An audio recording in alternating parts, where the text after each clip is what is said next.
DJ Holy Vogue. Yo! You're locked into Point 5 Creative Studios, where Africa's stories aren't just told, they're produced. News, politics, entertainment, films that move the continent. We bring the truth, the fire, the creativity. Your world, powered by African storytelling. Point 5 Creative Studios. Point 5 Creative Studios. Point 5 Creative Studios. Point 5 Creative Studios. Point 5 Creative Studios. Baba tinogara tichizvitaura day in day out kuti chisingaperi chinoshura. Manjedzi vakauya vakazvitaura vakati mageneral mukasangwara muchapera. Right now pana general vafa, and guess what, vafa nei cancer. Vakasafa ne-accident vari kufa ne-cancer, vakasafa ne-accident vari kufa ne-cancer. Zvakangooma zvazvo zviri kuitika kuZanu PF, ende vese vakabatsira pakuti vaMnangagwa vapinde pachigaro vapera. And ari kuvapedzisa, ari kuvapolisha one by one kusvikira vapera vese. Ndo nyaya ndiri kufamba nayo zvamanje manje. Zita rangu ndinonzi DJ Holly, ndokuchingamidza ku Point 5 Creative Studios, chitubu checontent, chitubu chisingapo, chitubu chinonwa nemunhu wese, chitubu chakavhenekwa chikaongororwa nana mazvikokota kunzi aiwaka. Chitubu ichi chine content iri healthy, content iri clean, content yakachena yakakodzera kunge chikonsumwa nemunhu akaita kunge iwewe. Ndosaka kuti pana pamuzuva ranhasi. So if it's your first time here, dzvanya subscribe button and the notification bell so that you don't miss out on any exciting content uploaded. Asi kana wanga wagara zvako uri mugare wepano, aiwaka, ndoda ngokutenda nekuti sei nekurumidza kubhadhara rent. Thank you very much for supporting Point 5 Creative Studios. Ndisati ndapinda futi munyaya yangu zvizere, ndokuti kana une bhizimusi raunaro rauda kushambadzirwa, ndibate, namba dzangu ndodziri pascreen idzo. Kana une nyaya yaunayo yauda kuti ndifambire, ndibate futi pasame number ipapo. Tinodzifambira nyaya dzacho tisingatye, tisingavhunduke, tisingakwate madinga eZanu PF anoda kuchikidzira nekuvhundutsira vanhu naika. Right, rega ndipinde munyaya yangu tiverenge apo faster timva tabvisika panapa. Nditika zvakanzi Brigadier General Chimwaza, a senior Zimbabwe National Army officer and one of the military figures associated with the November 2017 coup that removed former President Robert Mugabe, has died. Mazvinzwira mega kuti he was one of the military figure who was associated nekubviswa kwavaMugabe pachipinda vaMnangagwa muna 2017. Zviri kunzi vashaya. Regai tinzwe kuti chikonzero chacho chaivata kuti vashaye chi. Zvikanzi Brigadier General Chimwaza passed away on December 11, 2025 at his home after a battle with lung cancer. He was 68. Ndo papai pandeni chikutaurirai papai kuti nyango mukarova muruvero wenyu, nyango mukaita hutsinye hwakaita sei, nyango mukarwadzisa maZimbabweans, nyango mukadriva mota dzakaita sei, one day is one day.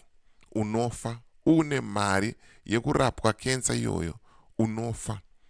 Une mari yekutenga ropa, une mari yekuisa plastic surgery, une mari yekuenda kuzvipatara zvinodhura, unongofa.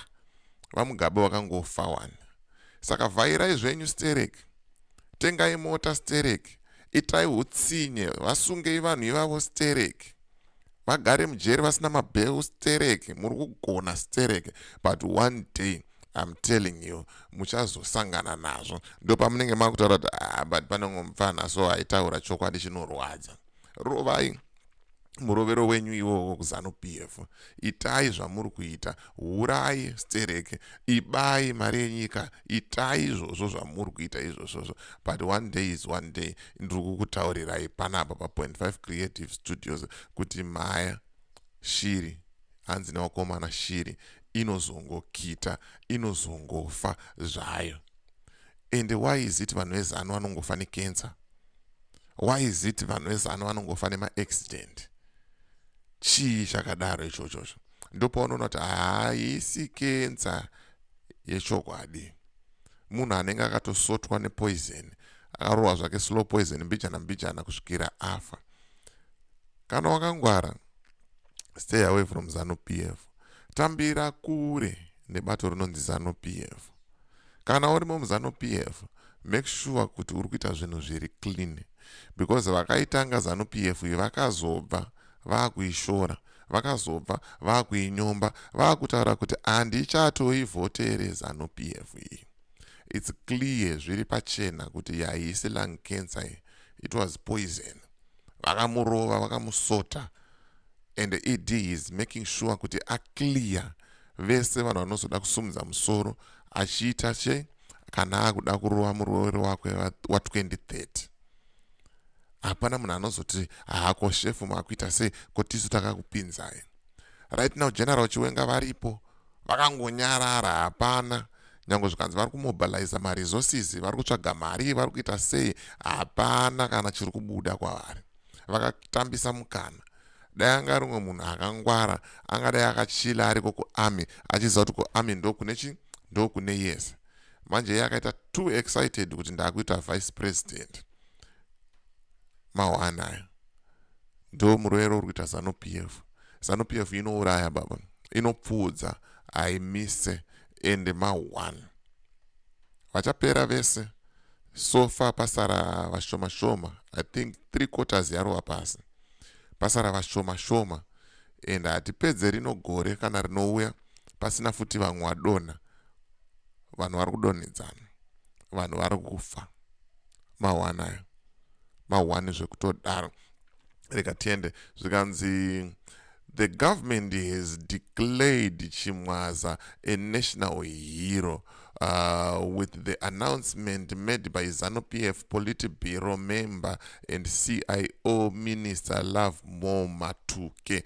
Amba eswa pachikomo. Zvikanzi iyi national hero iyi ngatiisei pachikomo, yakatibatsira kubvisa vaMugabe tikaisa vaMnangagwa.